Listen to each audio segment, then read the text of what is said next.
Hello friends, कैसे हैं आप सब। उम्मीद है आप सब मस्त होंगे। तो मेरा नाम है अमर सिंह यादव, हमारा और आपका प्यारा सा क्यूट सा चैनल बीएससी वर्ल्ड, जिस पे आप ये लेक्चर देख रहे हैं। तो आज हम लोग BSc first year second semester botany वनस्पति विज्ञान के क्वेश्चन टॉप 200 क्वेश्चन की सीरीज बनाए हूँ मैं बॉटनी में, वनस्पति में, जो कि बहुत ही इम्पोर्टेंट क्वेश्चन है आपके लिए।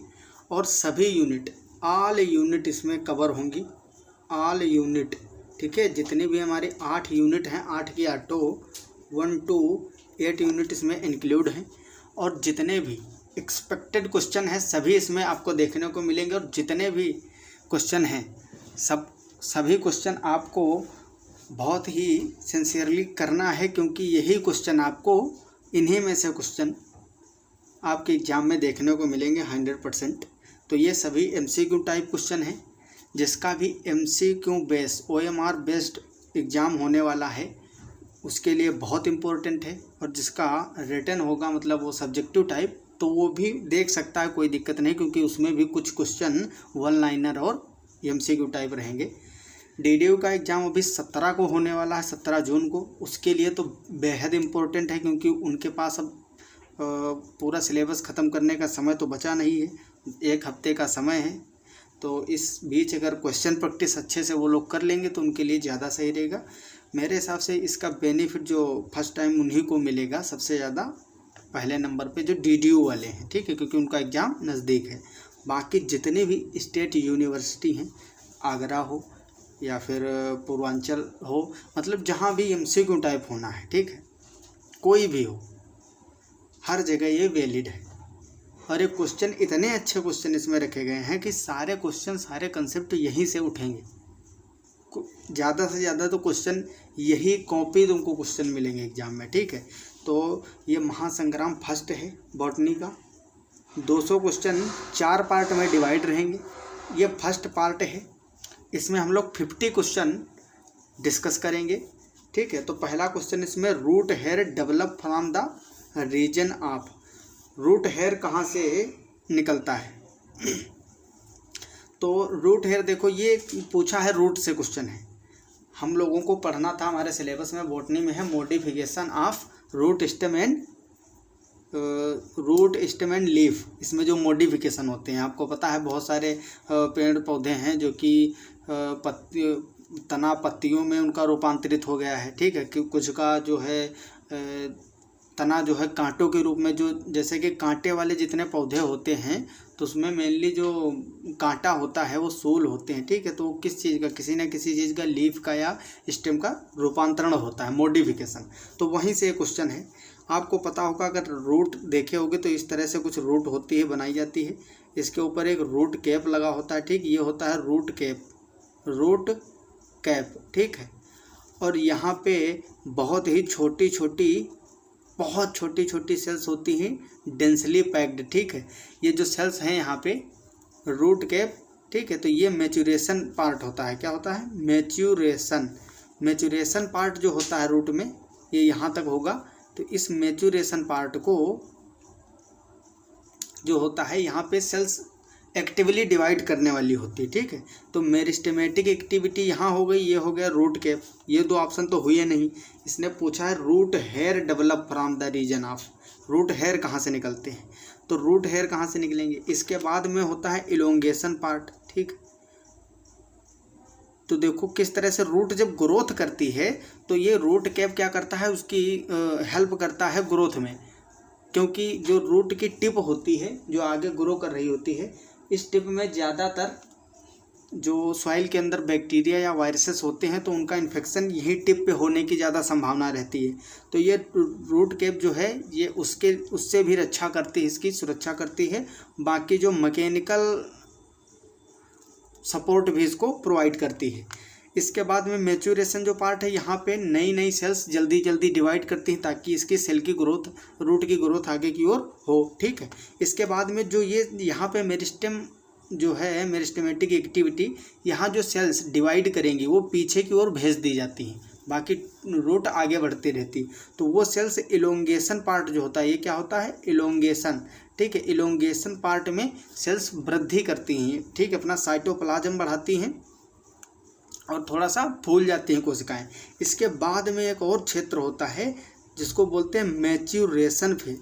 ये मेरिस्टेमेटिक है, सो ये मैच्यूरेशन नहीं है, यहाँ पे था meristematic.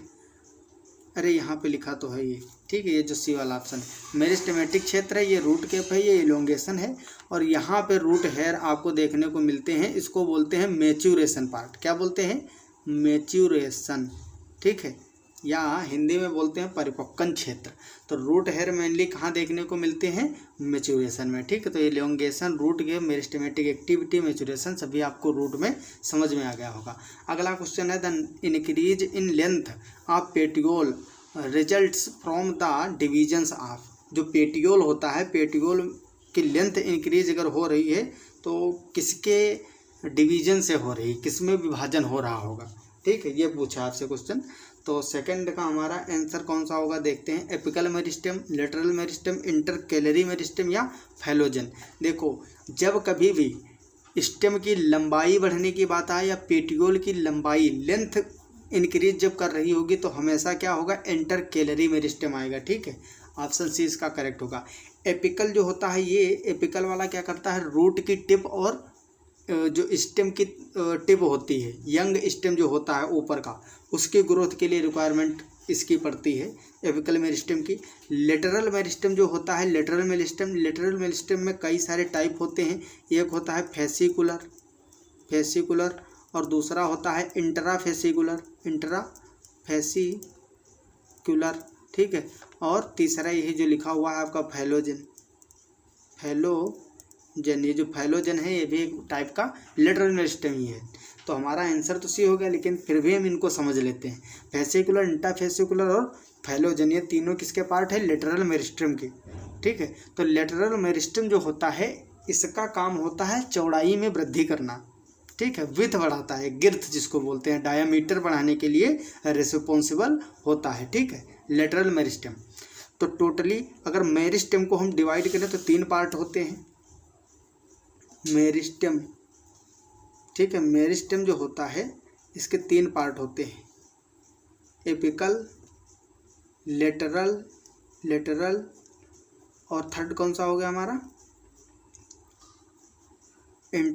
Intercalary,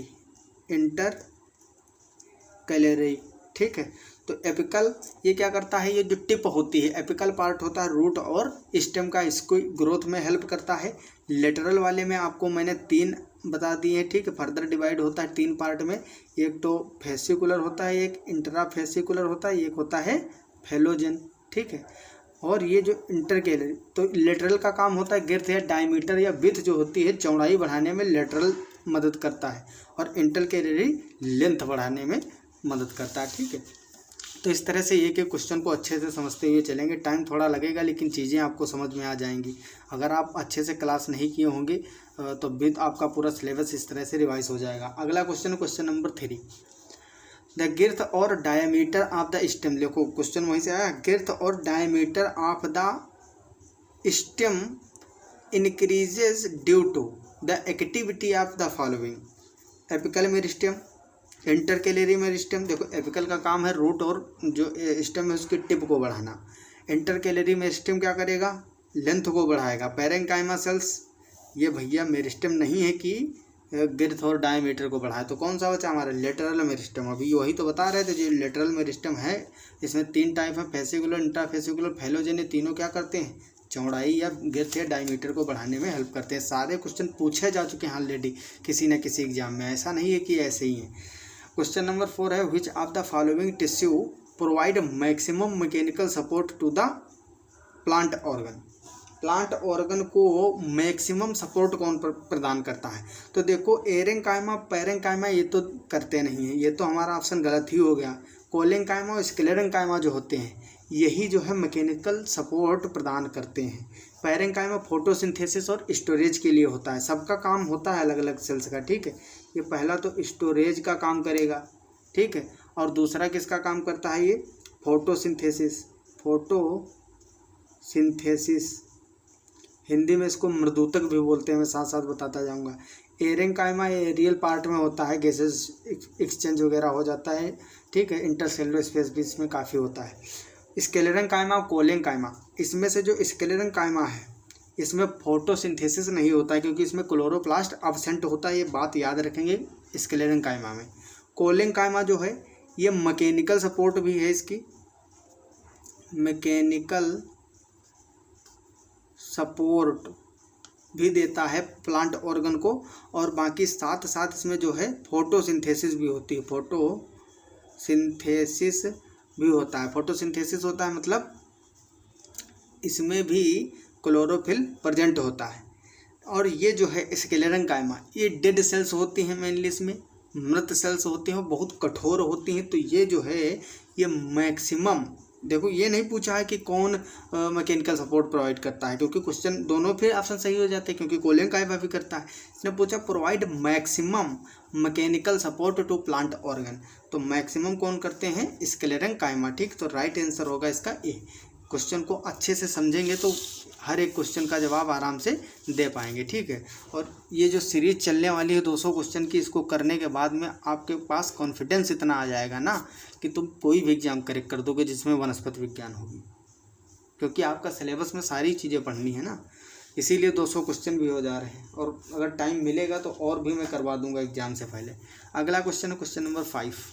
the commonly found tissue in pulp of fruit like guava and in leaves of T. देखो अगर तुम NCERT के भी पढ़े होगे,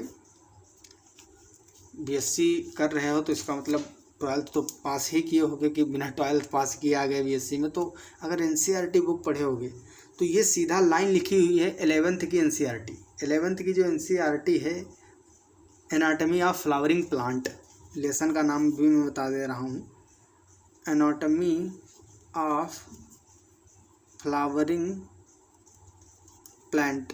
ठीक है, पुष्पीय पादपों की आकारिकी, ये शारीरिकी। ठीक है, तो इसमें आप जब देखोगे तो आपको ये क्वेश्चन मिलेगा, ये सीधा लिखा हुआ है। ठीक है, स्क्लेरेड जो होते हैं, इसका राइट आंसर है स्क्लेरेड। ये गुआवा जैसे अमरूद जैसे फलों की जो भित्ति होती है ऊपर वाली, उसमें पाया जाता है स्क्लेरेड। और लीव्स ऑफ टी जो चाय की पत्तियां हैं, इसमें पाया जाता है। ठीक है, तो ये कुछ एग्जाम्पल उसमें दिए हुए हैं, सीधा वहीं से क्वेश्चन उसी टाइप से है, मतलब तुम्हारे BSc में भी है ये। अगला question, question number 6। Which of the following tissue is not a component of any complex tissue. ठीक है, कौन इसमें से किसी भी कॉम्प्लेक्स टिश्यू का भाग नहीं है? तो सॉरी, इसके ऑप्शन में लिखना ही भूल गया हूँ, लेकिन मैं आपको आंसर बता देता हूँ फिलहाल। ठीक है, आंसर इसका होगा कोलेन कायमा, कोलेन कायमा। ठीक है, तो पहली बात जो आता है component of any complex tissue, ये याद रखना कि जो कॉम्प्लेक्स टिश्यू हैं उसमें कोलेन कायमा कहीं नहीं पाया जाता है। कॉम्प्लेक्स टिश्यू का मतलब क्या होता है? देखो टिश्यू कई टाइप के होते हैं, सिंपल टिश्यू होते हैं और एक होते हैं कॉम्प्लेक्स। सिंपल वाले में ऐसे ही पैरेंग कायमा है, स्क्लेरन कायमा और कोलेन कायमा, ये अलग अलग सेपरेटली हम पढ़ते हैं। कॉम्प्लेक्स टिश्यू वो होते हैं जिसमें सभी एक में जुड़ के काम करें, जैसे जाइलम और फ्लोएम जिसमें काम करते हैं। ठीक है, जाइलम और फ्लोएम। तो जाइलम जो होता है वो 4-5 चीज़ों से मिलकर बना होता है, सेम ऐसे ही फ्लोएम भी।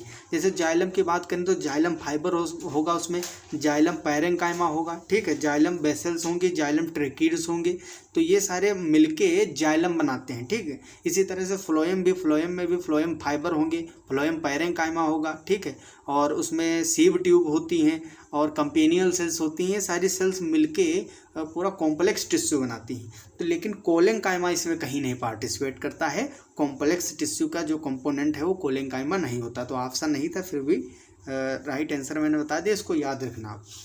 अगला क्वेश्चन है question number 7। The long plants are capable of sustaining erect due to presence of. किसके प्रेजेंस के कारण वो जो प्लांट्स होते हैं, बड़े बड़े पौधे जो हैं, वो खड़े क्यों रह पाते हैं? क्या कारण है? स्क्लेरन कायमा, कोलेन कायमा, प्रोजेन कायमा या पैरेंग कायमा? तो इसका आंसर आपको पता ही होगा, मैंने बताया था सबसे ज़्यादा मैकेनिकल सपोर्ट कौन देता है? स्क्लेरन कायमा, यही मजबूती देता है ना। तो इसी के कारण जो है जो बड़े बड़े प्लांट्स होते हैं वो स्टैंडिंग इरेक्ट पूछा है ना, खड़े रहने में कैपेबल होते हैं। अगला क्वेश्चन है एरेंग कायमा इज फाउंड इन। एरेंग कायमा कहाँ पाया जाता है? एपीफाइट्स, हाइड्रोफाइट्स, हेलोफाइट्स या जीरोफाइट्स। तो ये हाइड्रोफाइट्स मतलब जो जलीय पौधे होते हैं, कौन से, एक्वेटिक प्लांट जो होंगे, ठीक है, उसमें एरेंकाइमा पाया जाएगा, ठीक है, जलीय पादपों में, जलीय पौधे जो होते हैं, ठीक है, जलीय पौधों में एरेंकाइमा मिलेगा। हाइड्रोफाइट्स, ठीक है, हेलोफाइट्स ये लवणीय क्षेत्र में जो होते हैं, ठीक है, ये कौन से, लवणीय क्षेत्र में जो होते हैं, लवणीय क्षेत्र, ठीक, हेलोफी। लेकिन इसका आंसर तो यही है बी वाला हाइड्रोफाइट्स। मैं इसका मीनिंग बता दे रहा हूँ। हेलोफाइट्स का मतलब होता है लवणीय क्षेत्र, जहाँ ज़्यादा लवणीय माध्यम है वहाँ जो पौधे हैं उसको बोलते हैं हेलोफाइट्स। जीरोफाइट्स का मतलब होता है जहाँ पानी बहुत कम होता है, ठीक है, शुष्क या मरुस्थलीय स्थान बोलते हैं जिसको, मरुस्थलीय, ठीक है, मरुस्थलीय पौधे, ठीक है, उसको जीरोफाइट बोलते हैं। जैसे हम लोग जिम्नोस्पर्म पढ़ते हैं, जिम्नोस्पर्म हमारे सिलेबस में भी है, क्वेश्चन भी आगे हम डिस्कस करेंगे सीरीज में। तो ये जो जीरोफाइट्स होते हैं, जिम्नोस्पर्म जैसे साइकस है, पाइनस है, सिड्रस है, सब प्लांट क्या होते हैं, जीरोफिटिक कैरेक्टर के होते हैं। इसमें बहुत सारे जीरोफिटिक कैरेक्टर हमको पढ़ना रहता है। जीरोफिटिक कैरेक्टर पे एक 100% क्वेश्चन भी आता है, उसको हम आगे पढ़ेंगे, ठीक है। अगला क्वेश्चन है, ring like secondary cell wall thickening is referred to as. जो रिंग लाइक होती है, इसमें देखो सेकेंडरी सेल वॉल पूछा है ना, सेल वॉल भी प्राइमरी और सेकेंडरी होती है। तो ये जो सेकेंडरी सेल वॉल है, इसकी जो थिकनिंग होती है वो किस टाइप की होती है, स्पाइरल मतलब सांप की तरह, ऐसे ऐसे इस तरह से, या फिर हेलिकल होती है, हेलिकल समझते ही हो, जैसे डीएनए हेलिकल होता है ना, प्रोटीन भी होता है, अल्फा हेलिक्स पढ़े होगे, या स्केलेरिफॉर्म होता है, फिर एन्यूलर। तो इसका राइट आंसर है एन्यूलर। ये क्वेश्चन काफ़ी फेमस है, बहुत ज़्यादा पूछा भी जाता है। Companion cells are closely associated with. जो कंपेनियन सेल्स होती हैं किससे एसोसिएटेड होती है, तो आपको बता दूं जो कंपेनियन सेल्स होती हैं ये सीव ट्यूब जो होती है, कभी पढ़े होगे सीव ट्यूब या सीव एलिमेंट, इससे एसोसिएटेड होती हैं क्लोजली। इसका मतलब क्या होता है, क्यों इसी से एसोसिएटेड होती हैं क्लोजली, क्योंकि जो सीव ट्यूब होती हैं या सीव एलिमेंट हैं, इसमें न्यूक्लियस अब्सेंट होता है, न्यूक्लियस अब्सेंट होता है, ठीक है, केंद्रक जो होता है वो अनुपस्थित होता है। तो इसके जो केंद्रक का कार्य है वो कौन करता है, कंपेनियन सेल्स। तो सीव ट्यूब से चिपकी हुई सेल्स होती हैं कंपेनियन सेल्स, ठीक है, सहचर कोशिका हिंदी में बोलते हैं इसको, कंपेनियन सेल्स को क्या बोलते हैं, सहचर कोशिका। ये सहचर कोशिकाएं या कंपेनियन सेल्स सीव एलिमेंट से बढ़िया से चिपकी रहती हैं, ताकि उनका जो न्यूक्लियस के ही कंट्रोल में तो होता है, जैसे इंडिया में जैसे दिल्ली का काम है, ठीक है, उसी तरह से आप सेल के अंदर समझ सकते हो जो सीव ट्यूब है, सीव ट्यूब को अगर पूरा वो मान लिया जाए इंडिया, तो कंपेनियन सेल्स दिल्ली के जैसे काम करेगी, वही कंट्रोल करेगी सब, ठीक है, न्यूक्लियस जैसे सेल के अंदर न्यूक्लियस, ठीक है। अगला क्वेश्चन है, the chief water conducting element of xylem in gymnosperm. तो जिम्नोस्पर्म, देखो ये क्वेश्चन बहुत अच्छा पूछा है, जानते हो क्यों पूछा, क्योंकि इसमें जो है एक अच्छी बात यह है कि इसका आंसर तो सी होगा, लेकिन वेसल्स इसमें एब्सेंट होती हैं, मेनली वेसल्स ही होती हैं ना, वेसल्स जो होती हैं वो वाटर कंडक्टिंग के लिए अच्छी होती हैं, और वो जिम्नोस्पर्म जो होता है इसके जाइलम में एब्सेंट होती हैं। जिम्नोस्पर्म का जो जाइलम है उसमें वेसल्स एब्सेंट होती हैं, वेसल्स, ये काफ़ी फेमस क्वेश्चन है, क्या होता है, एब्सेंट होता है, इसलिए ट्रांसफ्यूजन टिश्यू के थ्रू अच्छे से क्या होता है, वाटर कंडक्टिंग करती है। अगला क्वेश्चन है question number 12, which of the following is a complex tissue, which of the following is a complex tissue. Complex tissue इसमें से कौन है, तो मैंने आपको बताया था जाइलम और फ्लोएम जो होते हैं, जाइलम और फ्लोएम, फ्लोएम प्लस ना लगाऊं कामा लगा दूं, जाइलम और फ्लोएम जो होते हैं कॉम्प्लेक्स टिश्यू के एग्जाम्पल हैं, ठीक है। बाकी सब कैसे हैं, सिंपल टिश्यू। तो देखो जाइलम यहाँ पे है आपका, बहुत आसान क्वेश्चन, और पूछे जाते हैं ऐसे भी, बहुत सारे बच्चे उनको यही नहीं पता रहता है, ठीक है, ये भी गलत करके आते हैं। तो आप जो हमसे जुड़े हुए हैं बच्चे, तो उनको तो हम बताएंगे ये सारी चीज़ें, और हम तो सोचते हैं भाई सबको पता चल जाए। आप लोग शेयर भी कर दिया करो सबके पास, ठीक है, और जो नए लोग हैं वो सब्सक्राइब भी कर दीजिए चैनल को, क्योंकि आपको बहुत अच्छे से अच्छी चीज़ें यहाँ आपको मिलेंगी, ठीक है, और कंटिन्यू मिलेंगी, पूरा मटेरियल प्रोवाइड किया जाएगा, पूरे कंसेप्ट डेवलप किए जाएंगे, जिससे कि आप कोई भी एग्ज़ाम आगे चलकर बस बीएससी नहीं, इवन कोई भी एग्जाम हो जिसमें आपका साइंस ये पूछा जाए तो आप अच्छे से कर पाओ, कंसेप्ट से यही होता है। ठीक है, अगला question number 13, which of the following is enucleated. इसमें से भाई लो सीव ट्यूब अभी बताए थे, सीव ट्यूब इनन्यूक्लिएटेड होता है, इसमें जो है न्यूक्लियस होता ही नहीं है। इसका न्यूक्लियस का काम कौन करता है? Companion sales. तो मिल गया ना आंसर।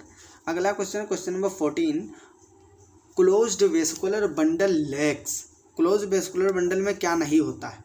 आपको बता दूं, 2 टाइप के वेस्कुलर बंडल होते हैं, जिसमें ओपन टाइप, एक होता है ओपन वेस्कुलर बंडल, इसमें कैम्बियम प्रेजेंट होती है। क्या होती है? कैम्बियम होती है। और एक होता है क्लोज्ड, क्या होता है? क्लोज्ड वेस्कुलर बंडल, इसमें कैम्बियम अब्सेंट होता है। ठीक, तो ये आपको याद रखना है हमेशा। तो जो क्लोज्ड वेस्कुलर बंडल्स हैं उसमें क्या नहीं होता है? कैम्बियम नहीं होता है। कैम्बियम को हिंदी में बोलते हैं एघा। क्या बोलते हैं? एघा। ठीक, अगला क्वेश्चन है question number 15, vascular tissue in flowering plants develop from. जो फ्लावरिंग प्लांट हैं, पुष्पी पौधे हैं, उसमें वेस्कुलर टिश्यू कहाँ से डेवलप होते हैं? बड़ा ही अच्छा क्वेश्चन है। ठीक है, पेरिब्लेमा बोलते हैं इसको। ठीक, और डर्मेटोजन या फेलोजन या फिर प्लेरोम।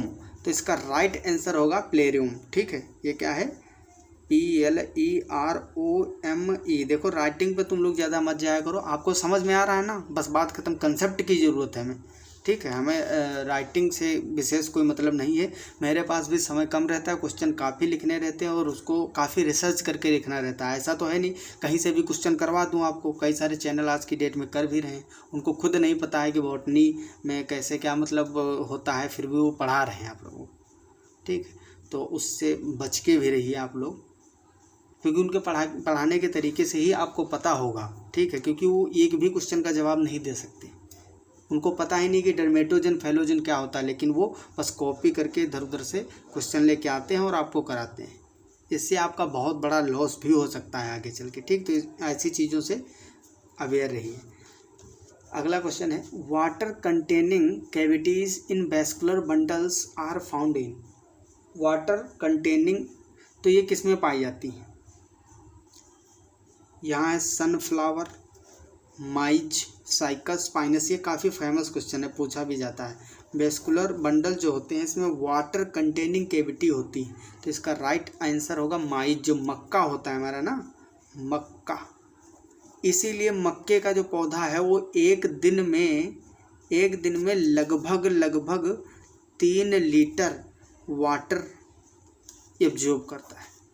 ठीक है, वैसे भी मक्के के पौधे को पानी काफ़ी मात्रा में चाहिए। ठीक है, ये 3 लीटर लगभग दिन भर में 3 लीटर वाटर एब्जॉर्ब करता है। इसी तरह से सरसों का पौधा जो होता है वो 5 घंटे में अपने वेट के बराबर, अपने वे के बराबर वाटर एब्जॉर्ब कर लेता है। मान लो अगर पौधा 100 ग्राम का हुआ तो 5 घंटे में वो 100 ग्राम वाटर एब्जॉर्ब कर लेगा। ठीक, अपने वजन के बराबर। अगला क्वेश्चन है, collateral open vascular bundles and eustele are found in. Question number 17, तो ये जो डाइकोट स्टेम होता है इसमें collateral open vascular bundle present होते हैं। ओपन मतलब इसमें कैम्बियम प्रेजेंट होगी। ठीक है, अगला क्वेश्चन है, the Casparian strip is found in. Casparian strip बहुत ही इंपॉर्टेंट क्वेश्चन है, वेरी वेरी इंपॉर्टेंट। ठीक है, कैस्पेरियन स्ट्रिप कहाँ पाए जाते हैं? इंडोडर्मिस, एपिडर्मिस या इंडोस्पर्म, पेरीसाइकल, पिथ।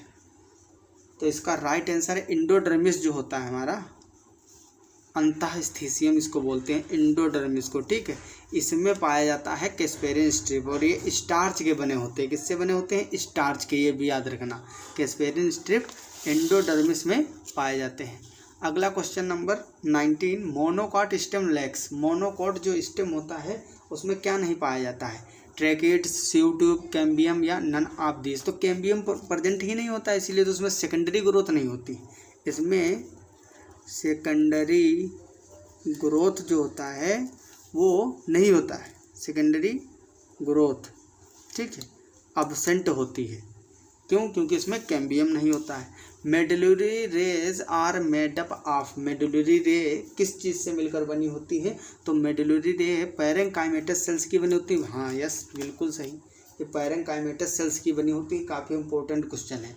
अगला क्वेश्चन है 21, which of the following is the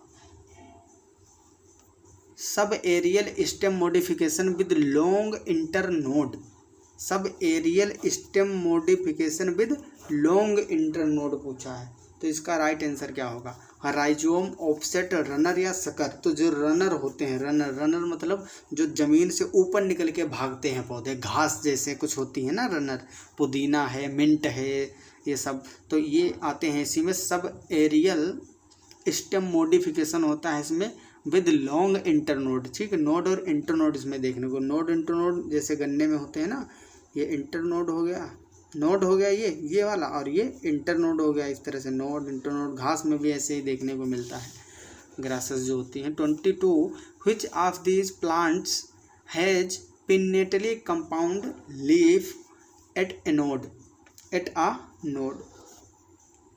pinnately compound पूछा है। पिन्नेटली कंपाउंड मतलब पिच्छाकार, पिच्छाकार समझते हो? जो नीम होता है, नीम, इसमें देखो एल्सटोनिया दिया है जिसको ड्रेविल ट्री भी बोलते हैं, ड्रेविल ट्री, एल्सटोनिया या ड्रेविल ट्री। गुआवा अमरूद दिया है, ठीक है, गुआवा, और मस्टर्ड मतलब सरसों दिया है, और कैलोट्रोपिस मतलब आँख का पौधा जो होता है, ठीक, जिसका आँखों में दूध लग जाता है तो दिक्कत हो जाती है ना, आँखें भी फूट सकती हैं, अंधापन आ जाता है, इस तरह से। तो इसमें ये नीम भी दिया हुआ। कौन सा? नीम। देखो इस वर्ड को समझो, पिन्नेटली कंपाउंड मतलब पिच्छाकार। कैसी? पिच्छाकार, पिच्छाकार, संयुक्त पत्ती, संयुक्त पत्ती, ये किस में पाई जाती है? नीम के पौधा कभी देखे होगे तो ऐसे ऐसे पत्तियां लगी होती हैं इसमें, यही जो होता है विन्यास, इसी को बोलते हैं पिच्छाकार। ठीक है, इस तरह से पत्तियां लगी होती हैं नीम की। ये एक पूरी लीफ है, ये एक पूरी पत्ती है, और ये क्या है? ये इसकी लीफलेट होती हैं। क्या है? लीफलेट है। ये पत्ती नहीं है, ये एक पत्ती नहीं है, ये एक पत्ती नहीं है, इसमें घबराना मत। कभी तुमसे वाइवा में भी पूछा जा सकता है। ये यहाँ से जो जुड़ी हुई है डंठल से, ये एक पत्ती है पूरी, ठीक है, ये इसकी पत्तरक है। क्या है? पत्तरक है। ऐसे भांग की देखे होगे पत्ती, भांग की पत्ती हस्ताकार होती है, ठीक है, उसमें एक ही टिप से ऐसे ऐसे पत्तियाँ टूट के निकली हुई होती हैं ऐसे। तो ये भी एक पूरी लीफ है, ये अकेली एक लीफ नहीं है, ये सब लीफलेट है, पत्तरक होते हैं, ठीक। तो ये चीज़ याद रखना। नीम में पिच्छाकार होती है, पिन्नेटली कंपाउंड, और ये जो होता है भांग का पौधा जिसको कैनेबिस सैटाइवा बोलते हैं, इसको क्या बोलते हैं? Cannabis sativa. देखो आपका फ़ायदा यही है क्लास करने से कि जब मेरे साथ में जुड़े रहोगे तो आपको मैक्सिमम नॉलेज, जो मैं जितनी भी चीज़ें क्वेश्चन करने के टाइम में याद आ जाती है मुझे, सभी मैं बता देता हूँ आपको, ताकि आप जो है जितना ही ज़्यादा नॉलेज एक्वायर करोगे उतना ही ज़्यादा आप आगे समझते ही हो, फ़ायदा होगा आपको। अगला क्वेश्चन है, leaf tendrils are found in. Leaf tendrils कहाँ पाए जाते हैं? पीज मतलब मटर, या फिर कुकुम्बर, या फिर ग्रेप वाइन, या ऑल ऑफ दीज। तो जो पीज होते हैं इसमें लीफ टेंड्रिल, टेंड्रिल मतलब प्रतान, हिंदी में पढ़े होगे ना, टेंड्रिल, टेंड्रिल इसको हिंदी में बोलते हैं प्रतान, ठीक है। तो प्रतान दो प्रकार के होते हैं, एक तो होते हैं तने से मॉडिफिकेशन हुआ हो स्टेम से, दूसरा लीफ मॉडिफाइड टेंड्रिल। तो जो लीफ मॉडिफाइड टेंड्रिल होता है वो पाया जाता है किसमें? मटर में। लीफ मॉडिफाइड टेंड्रिल जो होता है प्रतान, ये पाया जाता है मटर में, ठीक है। पी इसका अच्छा एग्जाम्पल है। और आपको यहीं पे मैं साइड में बता दूं, ये जो स्टेम मॉडिफाइड होता है, स्टेम मॉडिफाइड टेंड्रिल, ये कहाँ पाया जाता है? ये जो तना रूपांतरित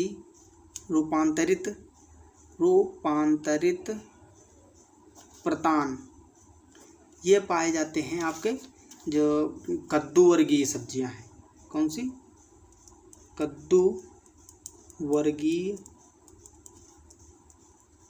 सब्जियां। ठीक है, इसमें कद्दू आ जाएगा, लौकी आ जाएगा। कद्दू है, लौकी है, और इसी में आपका आ जाएगा खीरा ककड़ी आ जाएगी, कुकुम्बर। ठीक है, खीरा कुकुम्बर, देखो इसमें कुकुम्बर दिया था यहाँ पे। ठीक, ग्रेप वाइन भी दिया था, ग्रेप्स मिल सकता है। तो वो सब देखो, केवल लीफ टेंड्रिल्स का आपको एक ही याद रखना, यही एग्जाम्पल हमेशा पूछेगा।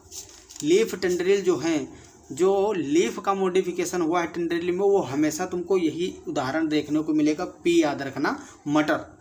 और इसके अलावा कुकुम्बर है, कद्दू वर्गीय सब्जी। आप देखो ये टेंड्रिल होता क्या, ये भी समझ लो। वो जो ऐसे मान लो स्टेम है, और ये इस तरह से लीफ लगी हुई है। ठीक है,